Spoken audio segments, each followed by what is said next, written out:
Good morning, good afternoon, good evening. Mr. T here. I'd like to start the session off with a joke of mine. And it goes along the lines of this. I'm actually reading a book about anti-gravity at the moment. It's impossible to put down. Nothing? No one? Tough crowd. All right, let's get to it. Today's session is about self-regulation. I've got a quote there from the great Captain America. I can do this all day. I think this is a quote that's something we should really try to link to self-regulation, and we should really try to do self-regulation every day. We've got Captain America there, and we've got him versing the Hulk. Now I think you could look at someone there in Captain America who self-regulates, who's always cool, calm and collected, versus the Hulk who probably doesn't know how to emotionally regulate, because as soon as he feels the slightest bit of anger, he turns green and Hulk smash. Hulk break, watch the Avengers, destroys cities. So, what is self-regulation? Self-regulation can be defined in various ways. In the most basic sense, it involves controlling one's behaviours, emotions and thoughts in the pursuit of long-term goals. More specifically, emotional self-regulation refers to the ability to manage disruptive emotions and impulses. So last week we talked about accepting change, and it's okay to feel. This week we want to start to delve deeper into those emotions, knowing that you are going to feel. The COVID-19 pandemic has forced us to change the way we live, to change the way we're actually learning at this point in time. So it's going to incite many different emotions within us. I guess the choice is, do you let your emotions control you, or are you going to take control of your emotions? Now, there's a difference between emotional regulation and physical regulation. You know, emotional regulation has got to do with regulating your emotions as they arise within you, and physical regulation has got to do with more your actions, your decisions to actually exercise, for example, the foods you decide to eat. So this is the difference when we talk about emotional and physical regulation. There's also a difference between self-control and self-regulation. Self-control is about inhibiting strong impulses. Self-regulation is about reducing the frequency and intensity of strong impulses by managing stress load and recovery. In fact, self-regulation is what makes self-control possible, or in many cases, unnecessary. I'd like to show you a clip now of what happens when self-control doesn't exist. Ice cream for her birthday party. No. Legally, let go. Let go. Let go. You gotta help me, Brittany. Now, as you can see, that baby loved the ice cream, and I think we've all had a moment in our life when we've just lost self-control and thought, I want that so much. But it's really important that we start to learn how to regulate our emotions so we don't get ice cream all over our face. Now, physical regulation, the benefits of exercise and food intake. There's so many different benefits that I could list in regards to physical exercise, and the types of foods that you eat. I've just put a couple there on the board.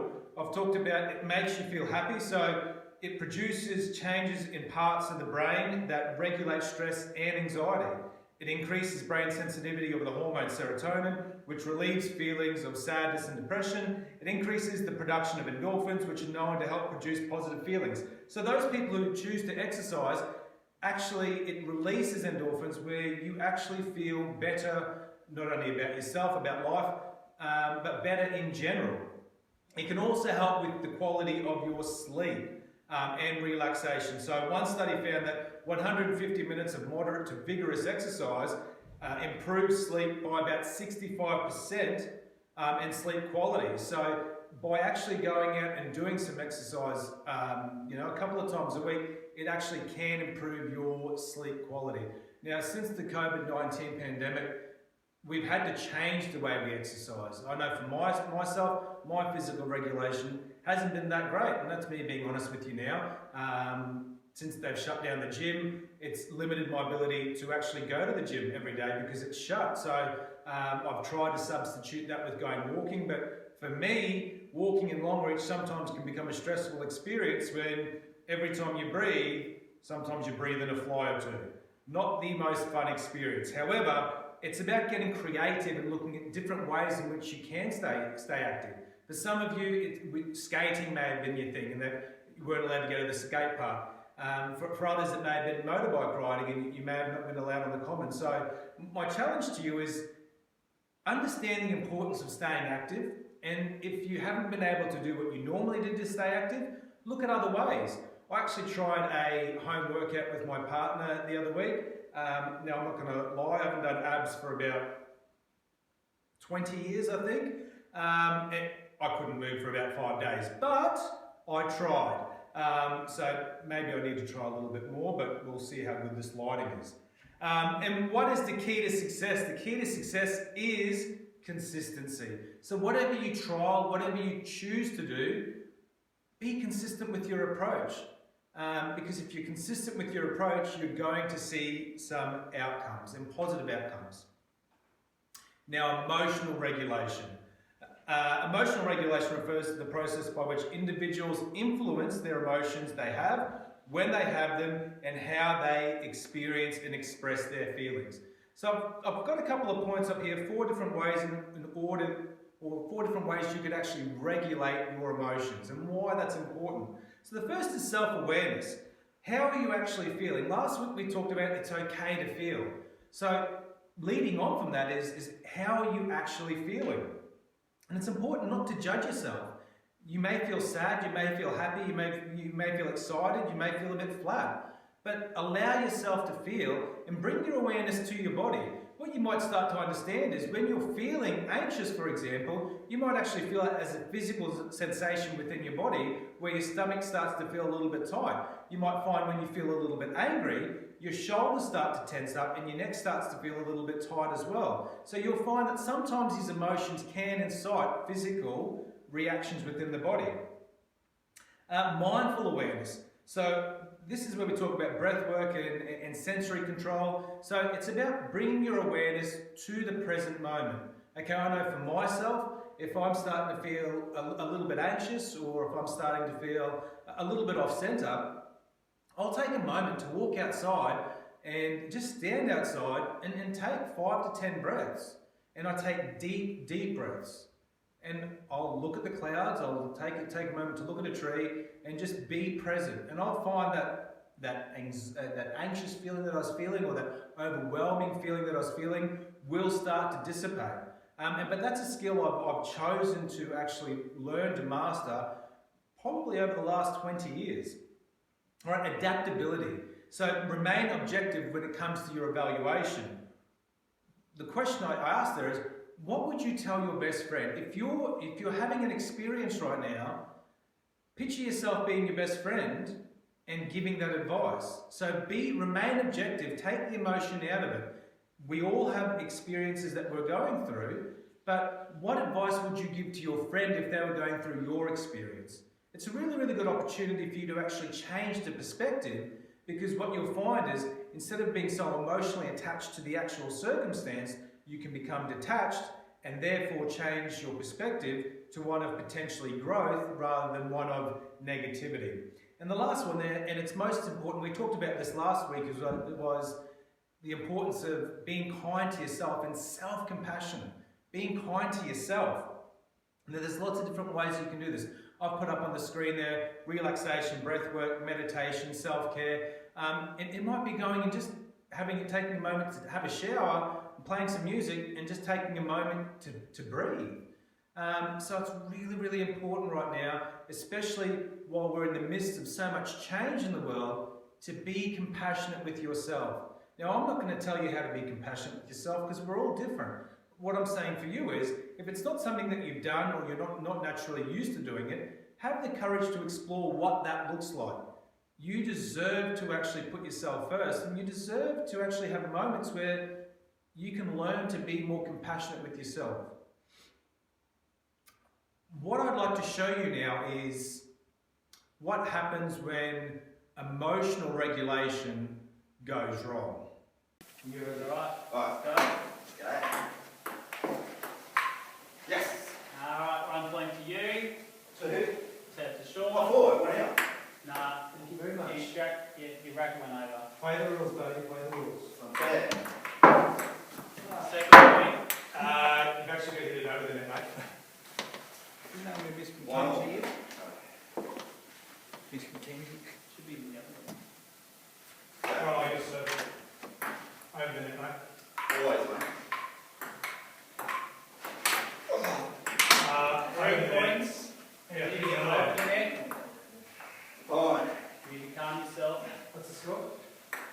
3 all. So something in my eye. Nil. What? Something in That's my an eye. ace. I aced them. Something in my I eye. wasn't ready. You need to be ready, Adel. Yeah. I'll show you a good serve. Oh, Yes! interference! Oh, Interference! He's no. not breaking stuff. Yeah. Thank you. 5 That's 0. my point. No. He's too big to get around anyway. That's why I did it. Sorry, mate. Go. Rules. Gotcha. This is easy. Oh, that, get the crack. 6 0. There's a crack in the middle. So Crack we- doesn't have cracks in it. Cracking the wire. You're cracking it, eh? Let's go. There, take Over that. again. 7. The one over. How many points do I have? 0. I've got at least He's 4. one, mate. Yeah. I think you said you were good at this. I'm the best at this. Used to be a long time when I was little. Something's changed. See, I'll always be my cousin every day. Alright, I'll give you that point. Give you that. Let's go.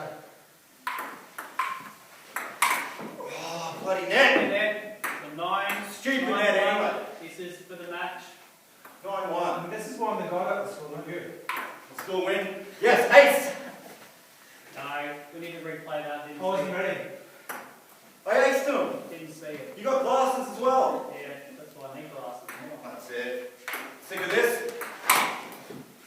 10 0. I don't care. This game sucks. You cheated, you're unfair ref, and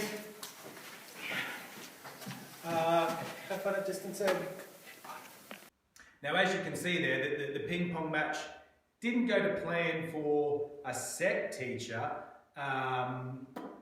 We shall help them understand the importance of emotional regulation. But as you can see there, we've all had those moments where we've lost our lollies.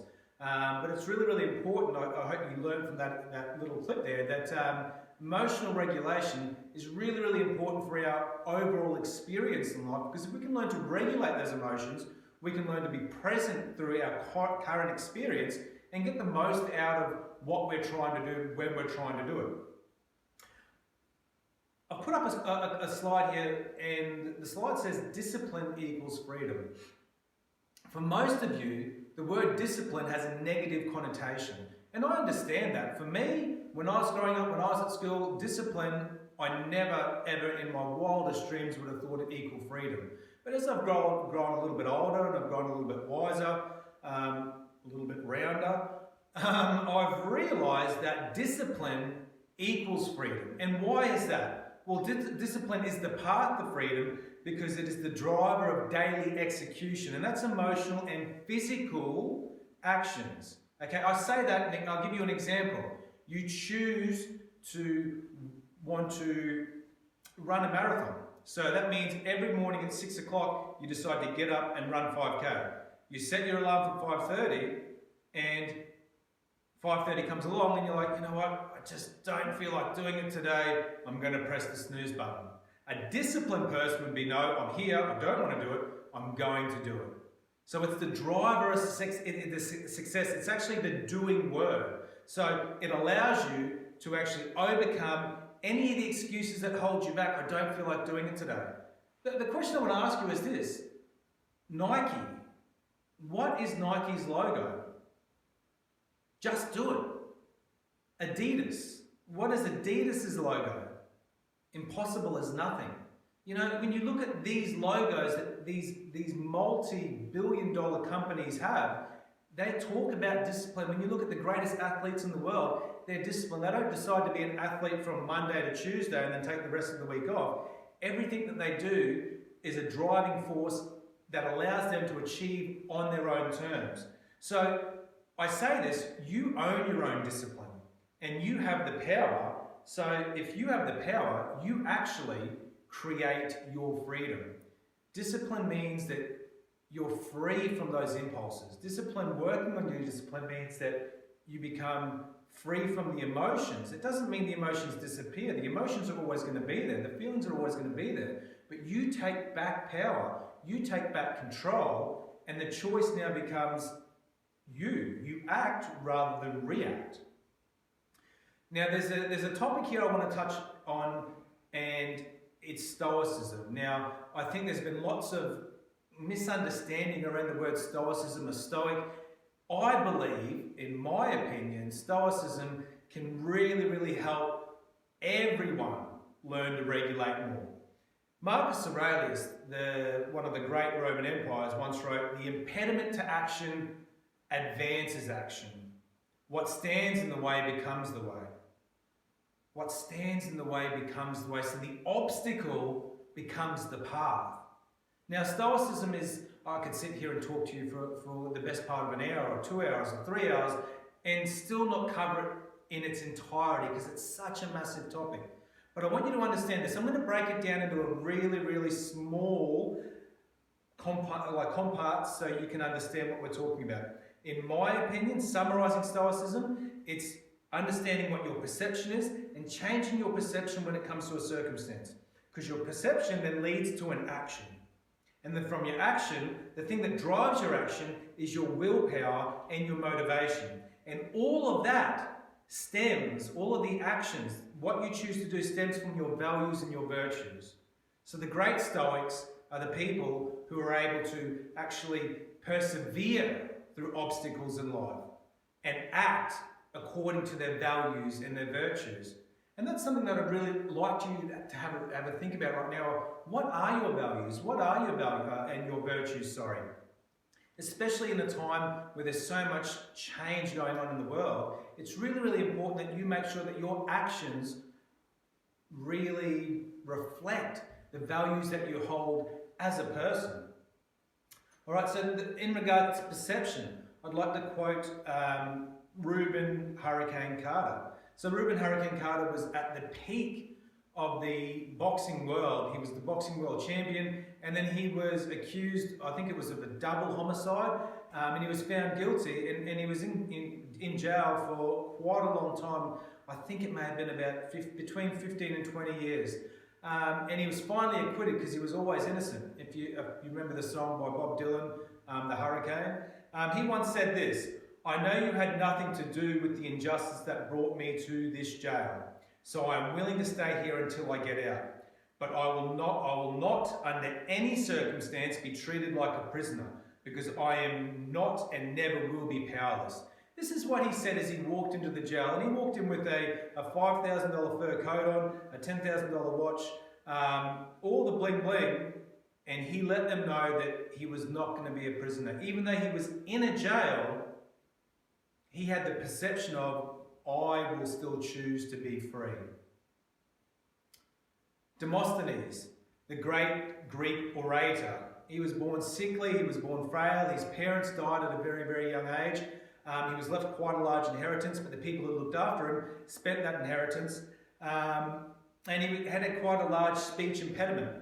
To conquer that speech impediment, he used to put pebbles in his mouth and practice speeches. He used to walk up hills, run up hills, while actually delivering speeches. And he actually learned to actually give a speech with one breath. So there's an example of someone who had an impediment, who had a disadvantage, but he chose action. He chose action and positive action, and he became one of the great Greek orators of all time. The last person that I want to talk about is Abraham Lincoln. Now, most of you may not know this, but he battled crippling depression for his entire life. He was always patient. He found a cause greater and larger than himself, and his biggest quality was his willpower. Through all of that happened in his life and what he achieved, his willpower was able to actually sustain his effort throughout the entirety of his life. So there's what we talk about, willpower and motivation. So my challenge to you is to remain stoic through this challenging time. Remain stoic through the COVID-19 pandemic, because there is a lot of change. But use your perception to change your experience. Use your perception to guide your actions, and really look at what is motivating you. What is motivating you, and where does your willpower lie? And I think if you can start to understand what your values are in life, it's going to give you the greatest chance to succeed. So, it comes back down to this: decide. Decide to master your emotions. You control your emotions. Don't let your emotions control you. Act rather than react. This is a choice. There's a big difference between acting in a situation and reacting. And generally what I've found in my life is when I react and I reflect, I generally regret the decision that I made because I think I would have done that differently. When I act, I generally stop, I take a moment to think about the actual situation and the possible consequences, and then I move forward from there. And yes, I know that life doesn't go to plan. And I hope you've realised that now as well. But it's not about knowing what's going to happen next. It's about understanding what I can do and being happy with the decisions that I choose to make. Become more disciplined in all of your approaches to life. So physically, emotionally, make discipline your friend. Choose discipline in all that you do because it will equal freedom. And cultivate Stoicism in your life. I'm going to play a little clip now and you will break out into your collaborate rooms and I will speak to you next week. Take care.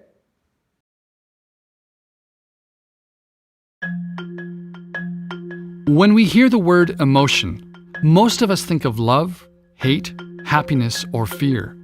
Those strong feelings we experience throughout life. Our emotions are the driving force behind many of our behaviors, helpful and unhelpful. Just where do our emotions come from? Our brain is wired to look for threats or rewards. If one is detected, the feeling region of the brain alerts us through the release of chemical messages. Emotions are the effect of these chemical messages traveling from our brain through the body. When our brain detects a potential threat, our brain releases the stress hormones adrenaline and cortisol, which prepare us for a fight or flight response. When we detect or experience something rewarding, such as someone doing something nice for you, our brain releases dopamine, oxytocin, or serotonin. These are the chemicals that make us feel good and motivate us to continue on the task or behavior. In these instances, the feeling region of the brain kicks in before the thinking part. Sometimes the reactions of the feeling brain are so strong that it dominates our behaviors and we're unable to think rationally in the moment. Our emotions hijack our brain.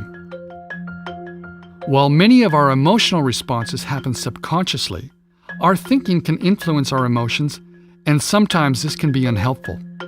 Just thinking about something threatening can trigger an emotional response. This is where we can manage our emotions with conscious thinking. Our emotions play a powerful role in the way we experience the world. Understanding and regulating our emotions through our thoughts and behaviors can help us take greater control of our brain and achieve our goals.